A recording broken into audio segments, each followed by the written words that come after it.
guys? Nerd Scum here. It's that time again.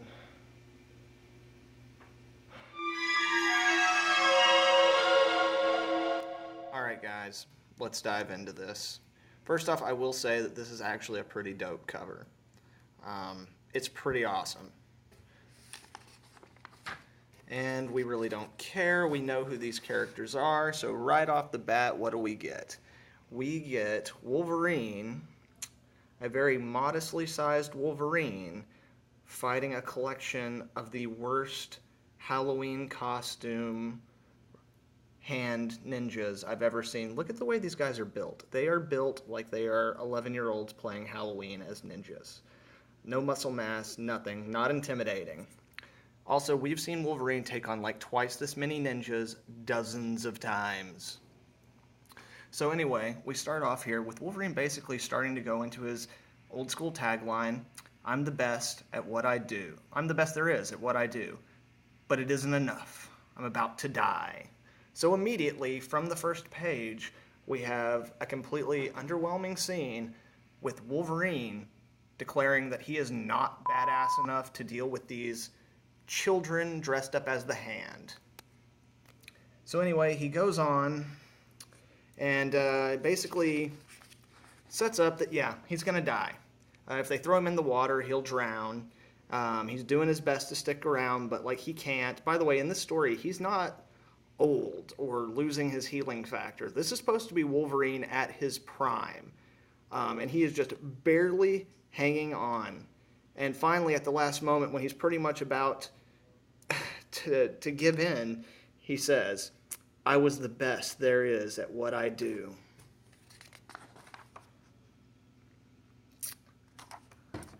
At least, I thought I was. And we introduce Laura, looking bland and boring. Oh, man. So yeah, and then the rest of this is just her very easily taking out the ninjas that Wolverine could not handle even a little bit. And as it goes on, he just is like basically glowing like a frickin' preschool teacher over like a drawing that the kid just did. But at the same time, like, yeah, he's just like, she's sharper, she's faster, she's more coordinated, she's more surgical. And then like he goes on to say that like he's afraid of her. Like it's scary. It's actually kinda scary. Also, Wolverine saying kinda. I don't know about that. Yeah, I'll let that fly. It doesn't matter. I'm over analyzing. But yeah, actually kinda scary. All right. Obviously, there's a bunch of comics that I missed out on where I would have been out for a while. But as far as I know, Wolverine, there's only like a handful of people that Wolverine has ever been afraid of. Sabretooth, Agent Zero, Omega Red, and just a very small few number of other people. But this 100-pound girl, who clearly is using his motif with his claws and dispatching a group of ninjas that only in this story can Wolverine not handle. Hugh Jackman and Logan could have taken out these guys with no problem. Jeez. And then, and together we're a nightmare. Yeah, you're a nightmare for me to look at. What the hell is up with that? Like, again, no abs, huge, like, it's just the most toned down, blah version of Wolverine. And same with her. She just looks like a box, basically. Oh, man. So anyway, she's got a sword in her, and Wolverine's like, yeah, you got a sword. He pulls it out for her. She throws it and grabs a little piece of this ninja stuff so that she can smell it and follow him because, you know, she couldn't just smell the air, or Wolverine, who's been shown to do that hundreds, if not thousands of times in his history, certainly couldn't just, you know, smell that guy's scent and follow it. Nope, that's not a thing that can happen.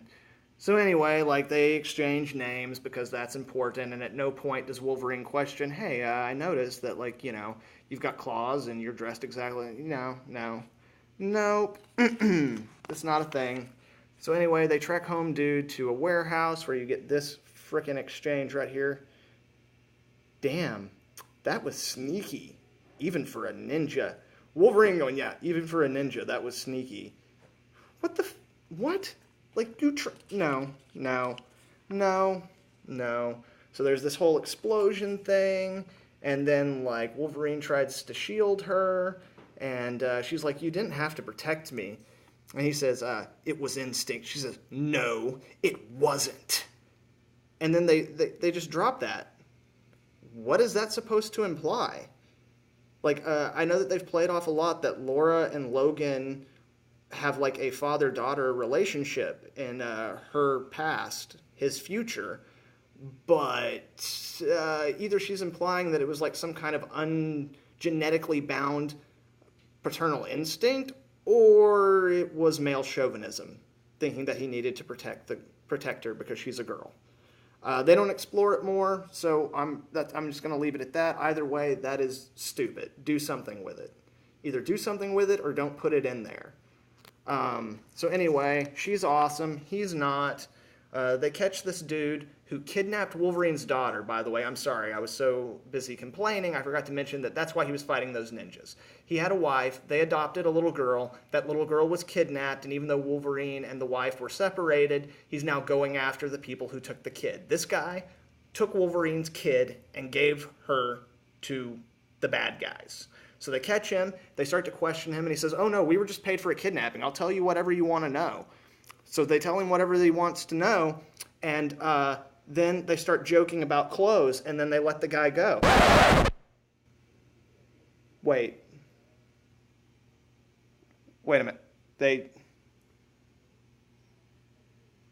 let the guy go? This man and his people are criminals who were paid money to kidnap Wolverine's motherfucking daughter. And both of these characters, who are heroes, not only do they not murder him, which is something that Wolverine would have done to anyone even remotely attached. He would have gone hardcore, extreme prejudice on their butts. On their ass. He would have fucked their shit up. You took Wolverine's kid. But no, in this book, they just let him go. And then they make jokes about Wolverine cross-dressing. Because again, she views Logan as a father figure, and to her, Logan's been dead for a little while. And the best way to show your love and respect and admiration for your father figure that's dead is to make jokes about him wearing a dress and give him shit and pretty much shit on anything he does the whole time you're around him. Because that's what a person who's lost someone they love does. Now, you know what? My dad died less than a year ago. Everything about the way Laura behaves towards Logan in this book is complete and total bullshit. Not only is it complete and total bullshit, it's not keeping with the emotional reality that they're trying to establish in this story or with the characters. Anyway, they're going through airport security. Oh no, metal detector, blah, blah, blah. They get shot. They start running. And then, of course, Logan does the driving. And Laura's like, oh, get in front of it and get ready. And then she jumps and she catches on to a thing. And then she's got to help Logan climb up on there. She's like, I've got you. And then she forgot how heavy he was. Again, I'm calling bullshit. Okay, we've seen scenes like this dozens of times with Wolverine. And what does he do? He jumps up, sticks his claws into the frickin' plane, and slashes his way in. But here they do this stupid Mission Impossible 90s action movie bullshit. Before finally getting in there, and we discovered that Logan, in fact, actually has predator vision. He's got predator vision. He can see all the guys, knows exactly who they are. So then we go and we get the more, the 11-year-olds at Halloween standing together on an airplane for no reason, with this panel down here that doesn't make any physical sense whatsoever, because the angle of the claw, no, never mind, doesn't even matter. They do this stupid cartoon nonsense where none of these highly trained undead ninjas notice the floor of an airplane that's got to be really thick and metal being cut out from underneath them. So they fall down, they murder all these losers, and then it turns out it's Sabretooth, and Wolverine did not smell him. He did not predator vision see him. It just surprised him. Now remember, this is one of the characters that Wolverine is actually afraid of, and this man has his daughter. This is a man who for years tracked Wolverine down every year on his birthday to beat him within an inch of his life. And his response to all of this is, I know that voice, and then, what are you doing here, Creed? Yeah. And then he just stands there like a sap while Laura, by the way, Sabretooth is a scary character. And here he's played as a total chump. And, like, basically he's about to throw this little girl, but then stops when someone says, oh, no, you should kill me instead. Sabretooth would throw the girl and then immediately attack Laura. That's what Sabretooth would actually do. So then somehow she manages to bridge the gap between him, slice off his hand, which was holding the little girl, without affecting the little girl in any way except apparently making her fly, or maybe Laura punched the little girl. It's hard to tell. Then Laura stabs Sabretooth and jumps out the plane, and Logan's like, I'm helpless without you. What am I going to do, Laura? And this is actually a pretty legit, awesome thing that happens right here, where she, like, slashes him going down, and, like, I at least will give them this. They have a couple of awesome moments for both these characters, even if the story has not earned those awesome moments, and because of that, they mean relatively nothing. They at least knew that at some point in the book, these characters had to do something cool. They just didn't know how to get to that point. So anyway, then there's this nonsense where Sabretooth's talking about cutting her head off, and she's laughing, and they do this cliched shit where he's like, oh, you think it's life without a head is funny? She's like, no, it's not that.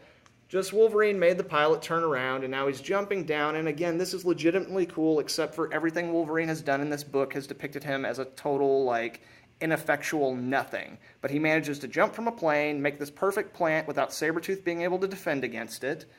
And then we go back into Wolverine's afraid of Laura, and, like, he can hear her bones going back into place, and she's still coming. But the internal monologue sounds nothing like, she's like me, very much like me. And then Sabretooth, where did you come from? Like, everyone's afraid of this tiny girl, and yeah, she's a badass, but the way she's being depicted in this book, there's nothing she's done, nothing she's come up against that would actually indicate it. Also here, we have... Alright guys, sorry about that. Technical difficulties. Sometimes it's rough down in the dungeon. So, later, Logan arrives bringing his daughter, and look at the way Logan's drawn here. This version of Logan basically looks like me cosplaying. He's a little bit more bulky than I am, but I mean, he basically just looks like an average... Oh my god, the difference between that arm... I know it's at an angle, but still, holy crap, man. Come on. Come on. So anyway, like, she wants to know if he's going to stay, but he tells her it's not safe for her to stay. And then we get down here, and X-23 basically does a whole guilt trip, abandoned daughter type thing on him, even though she's just hasn't actually shown that she gives a damn for him at all anywhere in this particular issue. And he basically goes into the thing of, like, no, if he stays, she'll be in more danger. And, like, she's like, well, you know, you weren't here anyway, and they came after her. And he's like, yeah, well, I came across the country to save her. You know, I came across the world to save her. And, like, that's a whole nother discussion we're not going to get into here, which an argument could be made all the way around for. I've seen it done in a lot better books than this. But anyway, so, like, she goes through this whole thing and, like, gives Logan the speech, and then he apologizes for however he screwed up her life. And then basically, like, you know, she convinces him that he should go in and stay for the night. He finally asks if she's from an alternate timeline. She doesn't say anything, and he's like, yeah, it's something like that. You know, he asks her if she can stay, and she says no. She thinks she has to go back to where she belongs because this book is pointless and doesn't matter. She's got to get back to a book that on some level is supposed to matter, because everyone involved with this one knows that it doesn't. So anyway, they hug it out as she starts to, like, I think melt or phase into the main universe's existence or something. So, then Wolverine goes back in, and he's like, I'm never going to be Father of the Year. I'm the best there is at what I do, but I can try to be better at this. And that's the end. And, yeah, that's going to be spectacular. That's going to be great.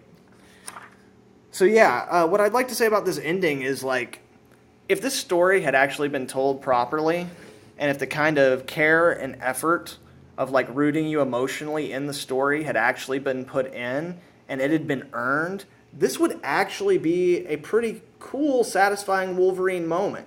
It's slightly out of character for him, but that's actually what would make it great in this particular instance. However, Wolverine as he's written in this nonsensical dumpster fire of an event book, I guess they're saying it's not an event, but it's clearly supposed to be an event. So much so that they've stopped caring about Secret Empire, their actual event that's going on right now.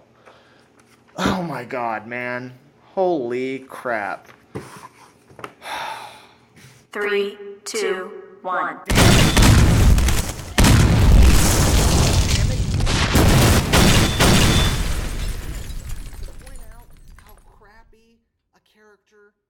Logan Wolverine is, and how mediocrely awesome a character Laura, formerly X-23, now living in the shadow of a guy she has no respect for and is clearly better than every way, because like every other modern superhero, basically Laura is One Punch dressed up as frickin' Wolverine.